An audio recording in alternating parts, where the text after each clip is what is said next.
दोस्तों आज की इस वीडियो में बात करने वाले चैप्टर 8 से। जी हाँ दोस्तों, यहाँ देखा जाए मैं अपना हर वीडियो में आपके लिए कुछ गिनती के क्वेश्चन लेकर आता हूँ। और लेकिन क्या होते हैं, क्वेश्चन कम होते हैं लेकिन उनकी क्वालिटी क्या होती है, बहुत अच्छी होती है। अगर आप उन सभी क्वेश्चन को अच्छे से कर लेते हैं तो आपके पास होने के चांस बहुत ज़्यादा बढ़ जाते हैं, परसेंटेज आने के चांस बहुत ज़्यादा बढ़ जाते हैं। तो कई सारी जुड़ी बातें होती है जो आपको मैं बीच बीच में बताते रहता हूँ। तो चलिए शुरुआत करते हैं क्वेश्चन आंसर से। तो यहाँ पे बात करते हैं प्रश्न पहले की। प्रश्न पहला है जो कि हमारे पास कहा जाता है, अध्यात्म क्या है। इसे समझाइए कि अध्यात्म हमारे पे होता क्या है। तो यहाँ पे देखा भी होगा, बहुत से लोग क्या होते हैं, आध्यात्मिक होते हैं। बहुत से लोग आध्यात्मिक होते हैं, तो वो है क्या। आध्यात्मिकता परिपक्वता और भौतिक चीज़ों के विपरीत मानव आत्मा या आत्मा से जुड़े होने का गुण है। मोक्ष के लिए आध्यात्मिकता को आत्म साक्षात्कार के समानता नहीं दी जा सकती। जिस क्षण व्यक्ति नकारात्मकता को नकारता है और सकारात्मक से जुड़ता है, वह आध्यात्मिक हो जाता है। तो मतलब क्या बनता है कि आप हमारा पर कुछ ऐसे लोग होते हैं जो अपना संसारी मोह माया में बहुत ज़्यादा फंसे रहते हैं कि अपना जो है पैसा कमाना है, अपना देखा जाए ये करना है वो करना है, और उन चीज़ों करने के लिए बहुत से गलत काम भी करते हैं। लेकिन अध्यात्म कहता है कि हमारे पास जो भी कुछ है वो क्या है, थोड़े समय के लिए है। हम इस धरती पर जो है अपना कुछ समय के लिए आए हैं। हमें धरती पर हम कुछ समय के लिए आए और हमें इस धरती पर जब तक है तब तक अच्छे कर्म करने हैं। क्योंकि यहाँ इस धरती से जब हम मरने के बाद में हम कुछ लेके नहीं जाएंगे, सिर्फ हमारे साथ क्या जाएगा, अच्छा कर्म जाएगा। चाहे हमारे पास चाहे कितनी भी अपना करोड़ों अरबों खरबों की दौलतें क्यों ना हो, वो सब यहीं रह जानी है। सिर्फ हमारे यहाँ पर देखा जाए अच्छे कर्मों का खाता ही हमारे साथ जाता है। सिर्फ हमारे साथ अच्छे या बुरे कर्मों का जो हिसाब बनता है वही हमारा बनता है। इसलिए यहाँ पे जो आध्यात्मिक जो लोग होते हैं वो मानते हैं कि इस संसार में जो भी कुछ है वो भौतिक है और हमें क्या आध्यात्म बनना है। हमें अपना देखा जाए एक अच्छी पॉजिटिव सोच रखनी है, हमें दूसरों के लिए अच्छा करना है। तो ये व्यक्ति कहलाते हैं अध्यात्म। तो चलिए आगे बढ़ते हैं अगले क्वेश्चन की ओर। अब बात करते हैं प्रश्न 2 की। प्रश्न 2 में आपसे कहा जाता है, बताइए कि पंचकोश से संबंधित अष्टांग योग के 8 चरण कैसे है। तो यहाँ पे आपको बताना है, यहाँ पर जो है हमारा पर जो है अष्टांग योग के 8 चरण आपको है क्या। अष्टांग योग के 8 चरण 5 कोश से संबंधित है, अर्थात आध्यात्मिक पोषण। अष्टांग योग आध्यात्मिकता के लिए एक संपूर्ण पैकेज है। योग और नियम मानव गुणवत्ता को विकसित करने, स्वयं और आसपास के बारे में संवेदनशील और ईमानदार होने के लिए है। प्राणायाम और प्रत्याहार मानसिक शांति के लिए है। सकारात्मकता विकसित करने और आंतरिक जागरूकता विकसित करने के लिए है। धारणा और ध्यान अपने आंतरिक स्वरूप की खोज के प्रति ध्यान और जागरूकता को निर्देशित करना, और यही वह जगह है जहाँ हम शांति पाते हैं। आंतरिक शांति, संतुष्टि और आनंद समाधि को आध्यात्मिकता के परम है। तो यहाँ पे हमारा बनता है ये अष्टांग योग के हमारे पर 8 चरण। तो चलिए बढ़ते हैं अगले क्वेश्चन की ओर। अब बात करते हैं प्रश्न 3 की। प्रश्न 3 में यहाँ पे आपसे कहा जाता है, अंतरंग योग का वर्णन करें। तो अंतरंग योग हमारे पे होता है क्या है। तो अंतरंग योग अष्टांग योग के अंतिम 4 चरण हैं, ये इस प्रकार है। तो जब हमारा पे अष्ट का मतलब क्या होता है, 8। अष्टांग योग के यहाँ पे हमारा पर देखा जाए जो अंतिम जो 4 चरण बनते हैं वो हमें दे रखे हैं, जैसे प्रत्याहार। यह सामान्य रूप से इंद्रियों की वापसी के रूप में अनुवादित है, क्योंकि इस स्तर पर हम अपने मन को बाहरी संवेदी वस्तुओं से हटाते हैं और आंतरिक करते हैं। धारणा, इसका अर्थ है मन का एक बिंदु पर पकड़ना, यह बांधना। यह प्रत्याहार की स्थिति का अनुसरण करता है ताकि जागरूकता को आंतरिक करके इंद्रियां अंततः मन का पालन करे। ध्यान, यह केवल धारणा का विस्तार है। यह तब उत्पन्न होता है जब व्यक्ति एक समय के लिए आंतरिक प्रतीक की ओर ध्यान केंद्रित करने के लिए निर्बाध प्रभाव को बनाए रखने में सक्षम होता है। समाधि, यह वह अवस्था है जहां बाह्य और आंतरिक दोनों मानसिक संशोधनों की पूर्ण अनुपस्थिति होती है। यह सब कुछ जागरूकता है। तो चलिए अगले क्वेश्चन की ओर बढ़ते हैं। अब बात करते हैं प्रश्न 4 की। प्रश्न 4 में से कहा जाता है, योग निद्रा के विभिन्न चरणों को लिखिए। तो योग निद्रा, तो निद्रा मतलब क्या होता है, सोना। तो योग निद्रा हमारे पास है क्या।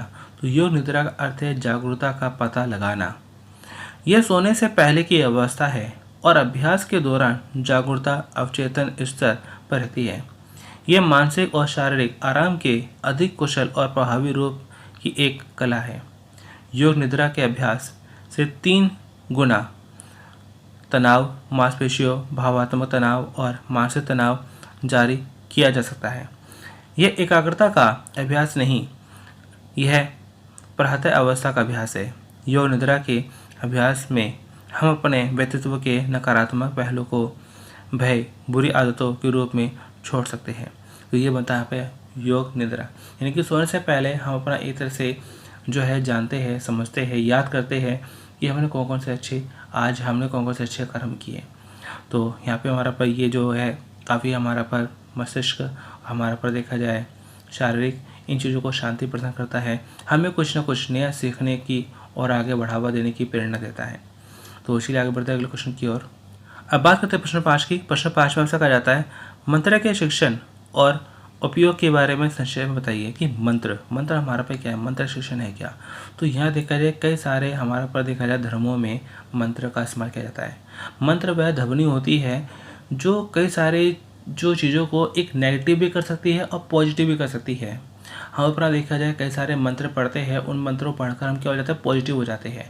हम सोचते हैं कि भाई अगर ये मंत्र पढ़ेंगे तो इससे हमारा क्या होगा, काफ़ी अच्छा होगा। हम ये मंत्र सुनेंगे तो इससे हमारी क्या होगी, रक्षा होगी, हमारा यहाँ पर देखा जाए काफ़ी जो है अच्छा होगा। तो मंत्र एक ध्वनि है और ऐसी ध्वनि है जो अपना शक्ति प्रदान करती है। तो चलिए जान लेते हैं यहाँ पे हम, मंत्र केवल एक पवित्र नाम यह दिव्य ध्वनि ही नहीं है, यह योग और आध्यात्मिक जीवन का आधार है। मंत्र का मूल वैदिक है। वेदों की शिक्षाओं में विभिन्न मंत्रों को शामिल किया गया है जो ब्रह्मांडीय मन से अलग अलग दृष्टाओं द्वारा पहचाना जाता है। मंत्र का उपयोग हिंदू धर्म, जैन धर्म, बौद्ध धर्म, सिख धर्म और ईसाई धर्म सहित कई धर्मों में किया जाता है। दूसरे शब्दों में मंत्र अध्यात्म व्याख्याओं के साथ मधुर वाक्यांश जैसे कि सत्य, वस्तुता, प्रकाश, अमरता, शांति, प्रेम, ज्ञान और क्रियाओं के लिए मानव की लालसा है। यानी कि मंत्र हमारा देखा जाए वो शक्ति है जो हमें कई सारे फायदे पहुँचाती है। यहाँ तक कि हमारा कई सारी बीमारियों का भी जो इलाज हो जाता है मंत्रों से। क्योंकि मंत्र क्या है, एक ऐसी ध्वनि है, एक ऐसा वाइब्रेशन है जो अगर इंसान के ऊपर आता है, इंसान के ऊपर सुनने में आता है तो उसे कई सारी जो अपना बीमारी होती है उसको भी ठीक कर देता है। तो चलिए बढ़ते अगले क्वेश्चन की ओर। अब बात करते हैं प्रश्न 6 की। प्रश्न 6 में आपसे कहा जाता है, प्रतिहार क्या है, स्पष्ट करें। तो यहाँ आपको बताना है प्रतिहार के बारे में कि प्रतिहार है क्या।